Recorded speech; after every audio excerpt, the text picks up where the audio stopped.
Mr. Buckerbill was an engineer on the Redbird Railroad. He was very proud of his engine, Chuck, and of all the railroad cars, Chuck pulled.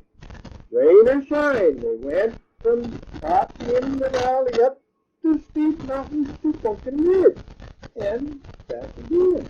That's the tunnel. Yeah, that's the tunnel. Here they go from top in the valley, all the way up through the tunnel to up to Pumpkin Ridge. See, there they go. Yep. When the sun shone, Mr. Buckerbill was happy to put his head out of Chuck's cab and watch the tracks ahead. But Buckerbill enjoyed the bright sunshine on his head. He liked to feel the warm wind whistle by his ears. But sometimes the day was rainy and the wind was cold. When that happened, the rain hit the top of Mr. Buckerbill's head, and the wind turned his ears blue. Brrr! That's what Mr. Buckerbill said. He was cold. Me? Oh my, I do need a hat to keep my head and my ears warm, said Mr. Buckerbill. So he tried on a straw hat, but it didn't keep his ears warm at all. See that one? Not at all. Nope. He tried on a tall silk hat, but every time it blew off his head. He tried on a sailor's hat, but that looked rather silly. He was an engineer on a train, not a sailor on a ship. Nope. One day Mrs. Buckerbill had an idea. She gave Mr. Buckerbill a red bandana to wear. He wrapped it neatly around his head. The bandana kept him warm, but it was very strange wearing it.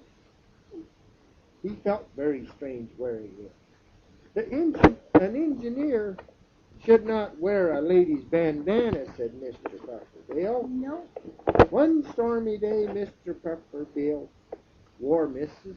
Buckerbill's bandana to Pumpkin Ridge. He held on to the bandana very tight. Then Mr. Buckerbill put his head out of Chubb's cab and watched the tracks ahead. And he saw of all things a cow standing on the track. She was standing there, smack in the middle, eating daisies. Yeah. Yeah. Goodness gracious, said Mr. Buckerbill. He tooted Chubb's whistle, and loud and long. There he did. The cow jumped from the track. She said, "Moo," and opened up her brown eyes. So that looks like your pumpkin. Mm-hmm. Poor Mr. Buckerbill was very upset by all this. I hope nothing more happens, he said. And he held on tight to Mrs. Buckerbill's bandana.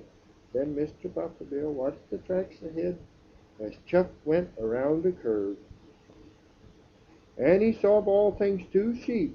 They were walking on the tracks, walking smack in the middle looking for green grass. Goodness gracious, dear, oh dear, said Mr. Buckerbill. And he tooted Chuck's whistle tight. Toot, toot. Yeah. Mommy, here looks like they can eat. Yeah, they can eat over here in that green grass. They don't need to be on the railroad track, do they? No. This made one sheep say, "Bah!" Yeah, and go to the right. It made the other sheep say, "Bah!" And it went to the left.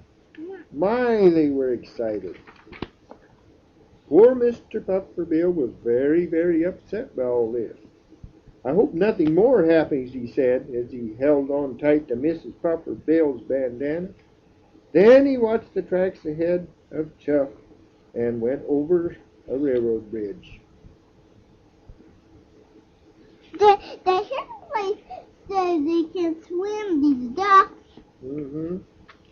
And he saw of all things 3 white ducks waddling down the tracks, waddling smack in the middle, looking for a place to swim. Goodness gracious me, oh my, said Mr. Buckerbill, and he tooted Chuck's whistle 3 times. Toot, toot, toot. Yeah.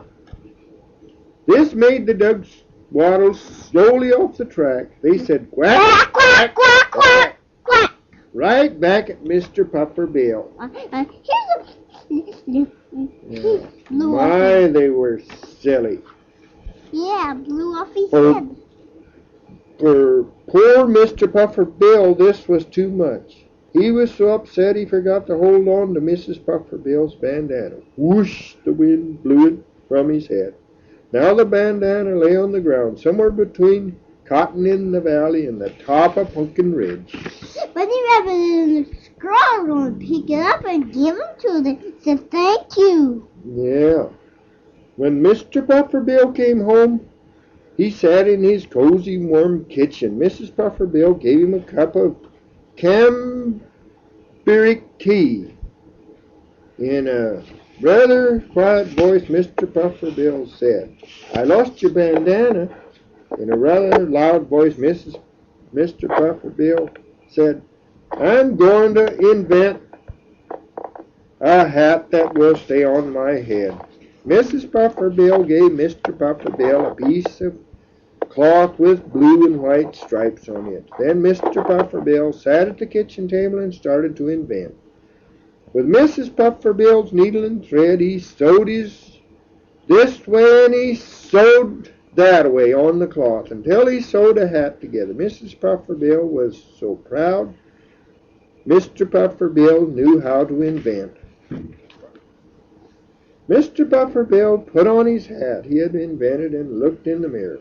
"Fine, just fine," said Mr. Puffer Bill, "except my hat does not look like a hat. It looks like a cap." "Well, so it does," agreed Mrs. Puffer Bill. Next day, when Mr. Puffer Bill went to work, he pulled his new cap snug over his ears. A band that stretched to fit his head made the cap stay in place.